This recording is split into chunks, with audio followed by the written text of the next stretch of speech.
Thank you, Jackie and Kaylin, for the beautiful opening music. And I would like to start this morning with the Easter story as it's recorded in Matthew 28, verses 1 to 15. After the Sabbath, at dawn, on the first day of the week, Mary Magdalene and the other Mary went to look at the tomb. There was a violent earthquake, for an angel of the Lord came down from heaven and going to the tomb, rolled back the stone and sat on it. His appearance was like lightning, and his clothes were white as snow. The guards were so afraid of it that they shook and became like dead men.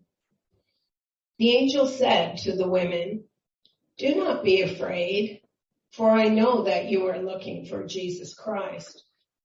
He was crucified. He is not here. He is risen, just as he had said. Come and see the place where he lay. Then go quickly and tell his disciples, he is risen from the dead and is going ahead of you into Galilee. There you will see him. Now I have told you." And so it is that each of us is told of a resurrection time. My question, as always, is really preeminently for me during the week to answer, when is resurrection time? And I don't know that the answer came from a little dog this week, but I will tell you the light touch that Charles Fillmore always said was a good way to start with our message. On Wednesday, I visited a dear friend of mine who doesn't like to tell her age, but mentions that she's been around about 9 decades. And she has a little pug dog who can't weigh more than 10 pounds. She also has a cochlear ear implant, which she says is not as important as Robert the Bruce, her dog. And yes, he is named after the 13th century warrior who led an independent battle against England for Scotland. So anyway, I get to Anne's at the appointed time, and she plays a lot of games, and one of them is with her 2 children who she has convinced she would sell her house for about the last 5 years. And so she waits, usually when she has a customer, she waits until after they've gone to confess to me as if it's for the first time, I'm not really going to sell my house. I can afford to have somebody look after me when that day comes. So it is that she had a prospective person that she was showing the little cottage at the back of her lot. And she said to me, "Could you take Robert the Bruce inside, Roz? Just go into the library and there's tea there." Well, I went to get Robert the Bruce and he dragged me up the sidewalk towards Anne. And I said, "No, come on." And I wish you guys could have seen me. It probably would have been great for American Funniest Home Videos. He's only about 9 pounds, but he's dragging me down the sidewalk toward Anne. And I'm like, "No, we have to go in the house." So when I got him inside, I was reminded of this prayer that a couple of you have joined me in holding in mind. I've held it for the last couple of years, and some of you have held it with me the last few months. I knew I could not let go of that leash. And when we got inside the screen door, he was pushing himself up against the door to make sure he could see Anne and protect Anne. And I thought, I need to let go. I need to just sit on this step and be with this dog. And here's the poem that came up as I thought about this season of resurrection, about the pattern for rising again that the Master left us. And I'll just share a few words of this with you, because if nothing else, the Master certainly showed us how to let go. how to let go of attachments, of circumstances, of conditions, of appearances.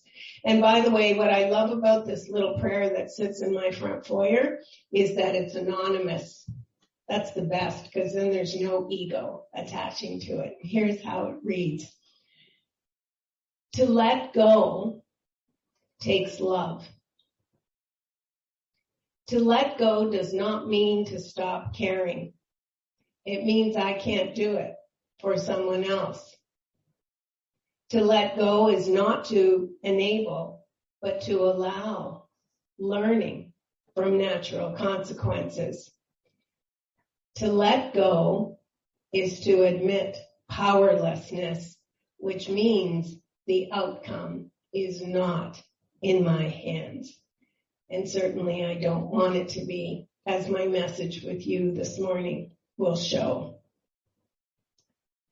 I like to say that Jesus Christ is in charge of these words as I present myself humbly to share with you what I have learned this week about resurrection time. We come together as a spiritual family, and I suppose there is a sense of rising together in community. But I believe that it's up to each one of us to decide when the time for rising is. What does each one of us say that resurrection means? Some of you will recognize the words from Scripture by Paul, who admonished us to die daily. Well, it's been my experience that I also need to rise often, not just daily, to remember what is true, sometimes moment by moment. Anytime that I can be tempted, seduced, or lured by what is happening out here in the material realm is resurrection time for me. Resurrection needs to happen in me and for me at any moment that I succumb to believing into powers, in believing in appearances. This morning in one of those lovely side miracles, when I turned my phone on, George Harrison was singing My Sweet Lord. And of course that compelled me to look at the etymology of Hare Krishna, because you know me in etymology. And the word Hari actually means he who removes illusions.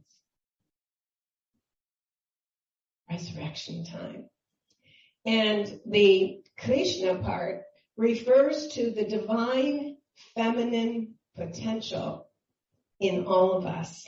And I love starting my morning that way, and it's a joy to share that with you. So resurrection in my life happens all year long. In thinking about the Easter story, I remember where I was in consciousness last Easter, that I was struck for the first time in a new way by the fact that it is two women, the feminine, the human, female part of us that could bear witness to the risen Christ. What does that say for me? It says that I can only behold the risen Christ, the presence of the Christ in me through my female nature, through my nurturing nature, through love, through my heart.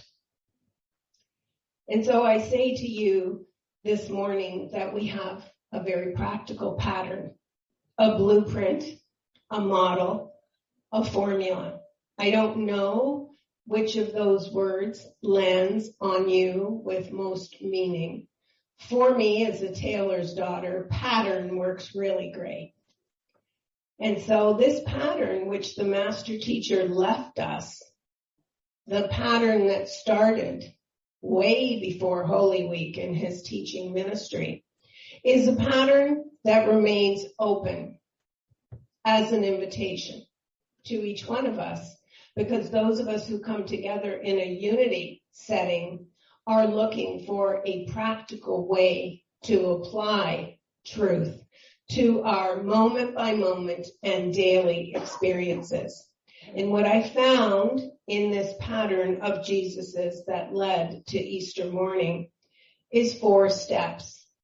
4 steps that I would not be sharing with you had I not tested them and found them to be proved and effective. There seems to be a sequence that follows logically from establishing strong faith in myself, coupling that belief, that trust in something greater than me with the powers of love and wisdom. Love so that I might behold the Christ and live from the Christ. Wisdom so that I would be guided and balanced, because some of you have heard me tell stories of my first ministry where love was completely out of balance and wisdom had left the building. In the garden at Gethsemane, the Master took with him Peter, faith, and the 2 sons of Zebedee, as they are called, James, who represents for us metaphysically wisdom, and John, the apostle, who represents love.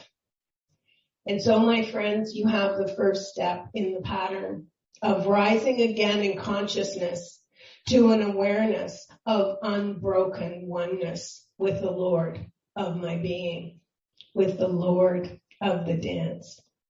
And this is the first step. Establish myself in trusting that I trust. Either I trust that there is a higher power activated by grace awaiting to guide me wisely, to love me, or I don't. And so there we have the first step, establishing ourselves with a foundation of faith surrounded by love and wisdom. Each one of us must decide when resurrection time is. Sometimes it's when we are tempted, as I've said earlier. Sometimes it is in the silence. I read something this morning by Paramasana Yogananda, who said, do not waste your time in idle talk. Go into the silence where the altar of God is. And certainly during this wonderful global experience of the last 2 years or so, I know that I have availed myself with great gratitude of more time in the silence, more time to access love, wisdom, and to check in with what I'm trusting so that I can rise again out of the tomb of materiality. The second step that can only come once faith has been established is an absolute humility. Being humble before the Christ within us is the natural outcome of being connected to love, to wisdom, and established in faith. I love the gesture in the Easter story that captures this humility in a way that resonates through the millennia. And you'll know that happened on what is known as Monday or Holy Thursday, when the Master put a robe around his waist and washed the feet of his disciples.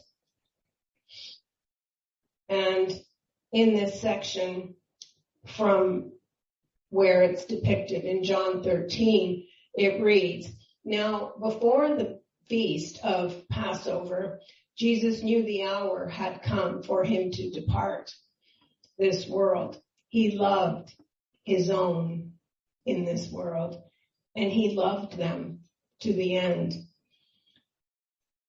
And so, because he knew the Father had given everything into his hands and that he came from God and was going to God, he rose from supper and he laid aside his robe. He took a cloth and tied it around his loins, poured water into a basin, and began to wash the feet of his disciples and then to wipe them. We know metaphysically that the feet represent understanding. So what is it on this Easter morning that I need to wash or clear from what might be my foggy understanding of the real invitation in the resurrection story, to rise in consciousness, to be aware that I cannot be separate from a God that loves us. And so, like every good teacher, he asks a question after this powerful gesture. He says, do you know what I've done to you? You call me your Lord and teacher, and if I then, your Lord and teacher, have washed your feet, how much more should you wash one another's feet? For I have given you an example, so that just as I have done to you, you should do also. How do we do that? We shine. We shine because we have rested in the silence long enough to connect with our faith, with love, and with wisdom. And through the heart, we bear witness to the resurrected Christ within. Those are the first two steps. Established in faith, wisdom, and love, then we present ourselves humble, quiet, centered, trusting. The third step is an absolute surrender that can only come when we trust. I said to a friend sometime last week, I forget what we were talking about, jumping off a cliff or something, and I said, yes, with reckless abandon, because we know we're always safe. And so relinquishing our will to the will of the Father, to a greater will, to a will that is always good and that always ends up happening in interesting ways, like a pug dog teaching you about letting go. That kind of reckless abandon is the right kind of yielding. It's the kind of surrender that I want so that I can rise in consciousness constantly. And this is captured, of course, in the Garden of Gethsemane, when not once, not twice, but 3 times, Jesus says, not my will, but thine be done. If it is thy will, let this cup pass from me, the humanity, but ultimately the surrender of his will. The last step I'm going to call the most challenging, but it is also the most rewarding and eventually the most lasting and permanent. And that is actually my synonym, the closest synonym I have as of today for love. And that word is acceptance. Acceptance. Acceptance that can only come when those first 3 steps, faith, love, wisdom, humility, have been achieved, accomplished, and established. Then I am able to accept whatever shows up. And so that for inspiration, this Easter week, Easter morning, for this kind of acceptance, I bring you something from George Lomza, translation that is amongst the scholarly circles questionable, and it has to do with where the particular Aramaic that George Lomza translates was largely spoken compared to where Jesus was on the cross. And you know what? I have one thing to say about scholarly arguments. How about we choose what works for us in our edification? Because if, my God, why have you forsaken me, works for you, knock yourself out. I've suffered enough. I've moved past that. And when George Lambsa switches one little syllable, which as someone who has done translating, I know that sometimes it's less than a syllable that can completely shift the meaning of a word. So I quote from Matthew 27 verses 45 to 50. So from the 6th hour, there was darkness over all of the land until at around the 9th hour, Jesus cried out with a loud voice and said, Eli, Eli, lemana sabachthani. My God, for this was I spared. In the Lambsa Bible, those of you who have one, you will find a footnote which he places at the bottom of that page saying, this outcry by Jesus translates most accurately as, for this was my destiny. That resonates for me. The acceptance. Yes, I knew this was going to happen, and yes, I had my moments of needing to roll stones away. Who doesn't? And still, I accept. Well, we come now to the last part of what I'm sharing with you this morning, and that is the most recent opportunity that I've had to apply this 4-step formula of rising in consciousness, of resurrecting, of making Easter the Easter of my life, as I invite you to also do every day, every moment that you need it. In the almost 4 years since I first arrived in this small sanctuary, invited by Reverend Donna to come and only to speak on Sundays, I immediately called on my faith, wisdom, and love because I had been on sabbatical. I rented a cottage out in the middle of Lake Erie for 2 years to be still and know that I was going to find the gift from 25 years in my first ministry that felt like just a bunch of hurt. And I thought, oh no, I know there's gold and I will find it here. And so when I came, I thought, what? I didn't even know if I was going to minister. I don't even know where Rochester Hills is, as Sean can attest, because I even called him this morning to verify. Anyway, the humbling came first. You recognize it now? The first step to become humble. I thought, hey, I didn't dream this up. I will go, Lord, if you lead me. Like, by the way, I don't know if I want to do this minister thing anymore, but I don't know who this minister is and what it's about. So I came.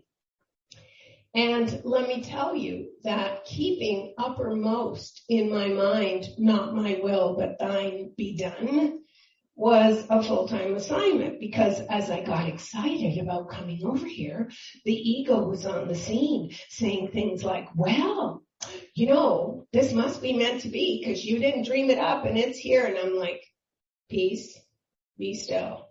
You're going to meet a minister and maybe going to do a talk. Let the rest go. And so coming back from meeting Reverend Donna, which those of you who knew and loved her know could be an ominous experience in itself. Some of the stories she told me just that first time made me go away quaking, thinking, how does she know how to do that with personalities? I needed her at my other church. Anyway, so I came away, and God bless my other church. Trust me, they are thriving and I love them. So the position of minister was not anywhere near happening. At that point, I just came home from that experience and followed Charles Fillmore's admonition, which would often rise up for me when I needed a resurrection, and that admonition was, go first to God and then to man as God directs. And so I prayed quietly, but then not very much time went by, and it was August 2018, and Reverend Donna decided that she was retiring, and she said to me on the phone, were you thinking that you would be interested in applying here? And it's taken me a lifetime to practice the answer, I don't know, and I'm really good at it now. I kind of try to live in my I don't know mind most of the time. And I said, oh, I don't know. And she said, well, I'd like you to come over and speak, and I'd like you to come over and talk to me again. And all I knew was that beyond humility, I was feeling overwhelmed that I was not the person to fill this woman's shoes who had been here for over 4 decades. I never knew a minister who'd been in the same place for 44 years. So it was kind of like the Moses thing. Why me? Why don't you ask somebody else? Still, when I shared this with Reverend Dawn, about 3 months had gone by, so we're at November now from August, and I said, it's just an idea, but I think you could probably teach me a bunch of stuff. Would you be willing to stay in the position maybe for 6 months or a year and you could mentor me? And some of you have heard this already because the first time she said, oh no, honey, that wouldn't work over here. I said, oh, okay. And I just very humbly went home and went back to Peace Be Still. And then the next time she called me, she asked me to come over for the day to visit her in her home. And she said, with all the humility that I still find very moving, she said, Rosalind, I was thinking about what you said about mentoring you for a year. I think that's a good idea. I think that could work. I said, really? She said, yes. And then less than 3 months later, she had died. She passed away, as we know, in January of 2019. And so the step of faith and trusting God got to be really messy for the next year or so.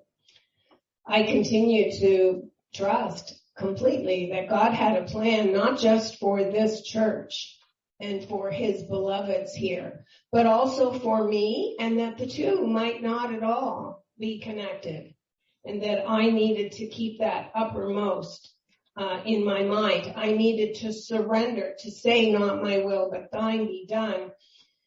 And so it became very easy for me to detach from any outcome, because trust me, I have learned lessons about attaching. And so it was through love and wisdom, often practiced in the moment, that I was able to surrender all personal desire. And showing up here to speak occasionally, I found it easier to just do each moment as the situation showed up. And there certainly were some false starts, as some of us know, that included at one point possibly sharing the position with Danielle. And then I thought about a half-time position. And then I said no altogether to the position. And this is what happens when we keep turning it over and just keep saying, I don't know. I don't know what you have in mind. And I had a few people who loved me at the time saying, well, how do you sustain the tension of the opposites? And I'm like, by not knowing. I don't know, and I'm good with not knowing. So clearly the shutdown of the last 2 years, as it's lovingly called, I called it for a long time the health situation, so you're welcome to call it that with me too, gave me lots of time to just not know and just take one day as it came.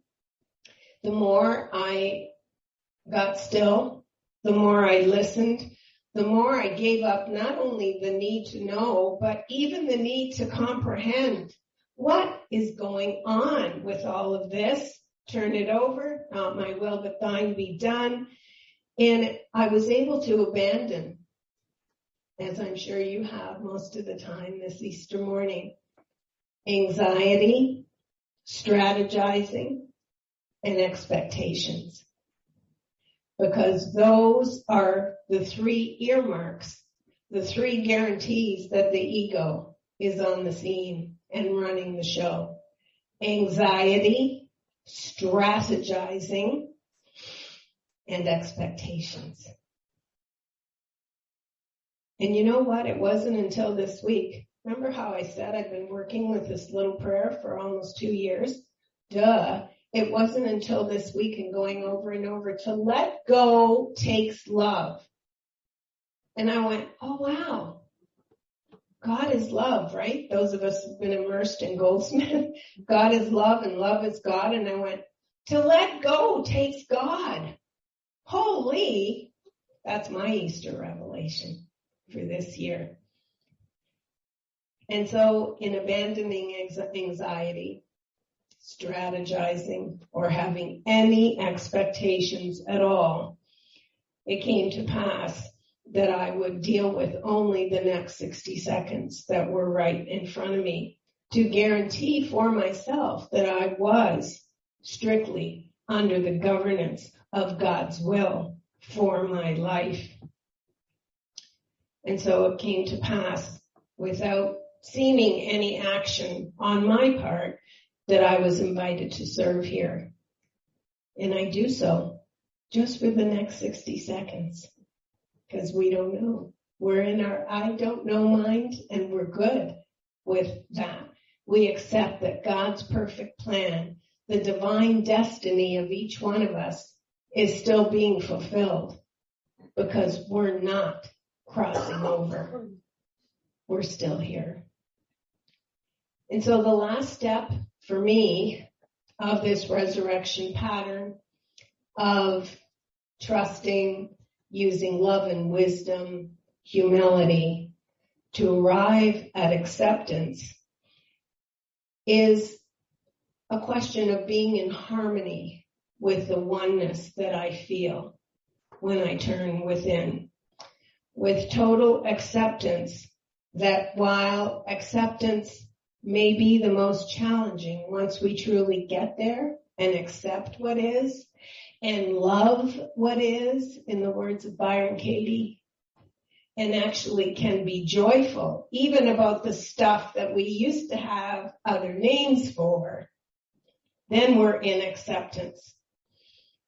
And so at any moment when the stones seem to show up that need to be rolled away, at any time that you feel like the tomb might be on the scene, and let me tell you, there have been and there continue to be a few of those for me, which is why I say peace be still and spend more and more time in silent communion with the Lord of my being.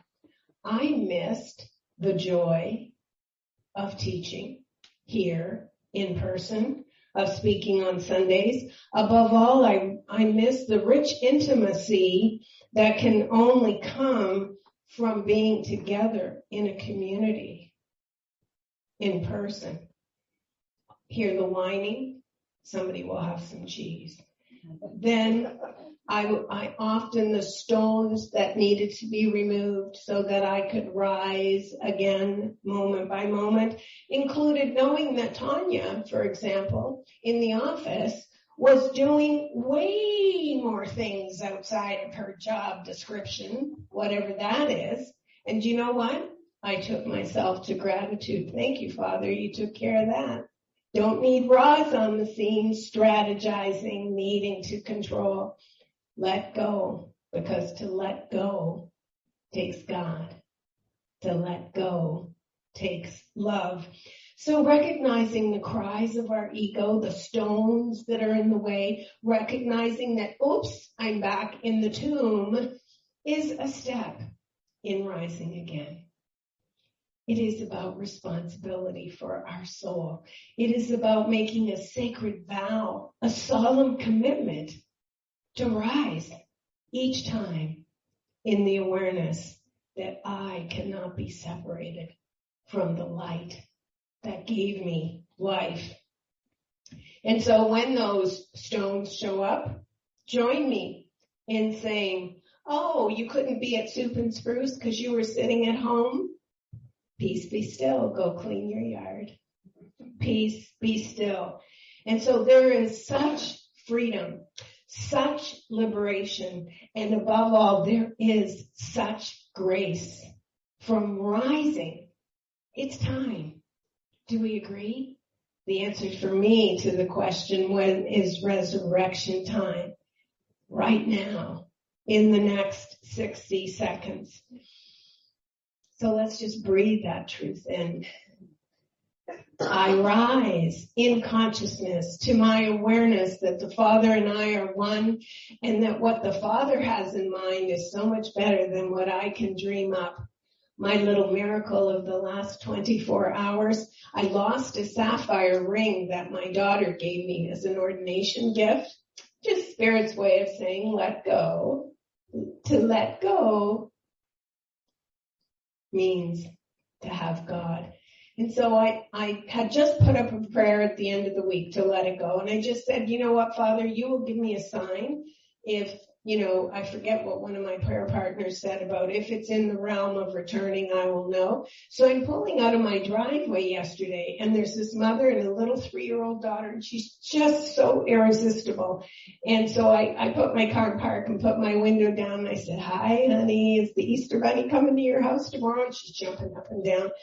And the mother said, you know what, you might want to pull out of your driveway because we're going to be a while. And I said, oh no, I don't hurry anywhere. I want to watch you walk past my driveway. And so I said to her, bye honey, what's your name? And she said, Affy, and I couldn't hear her. And so her mom said, her name is Sapphire. God is here.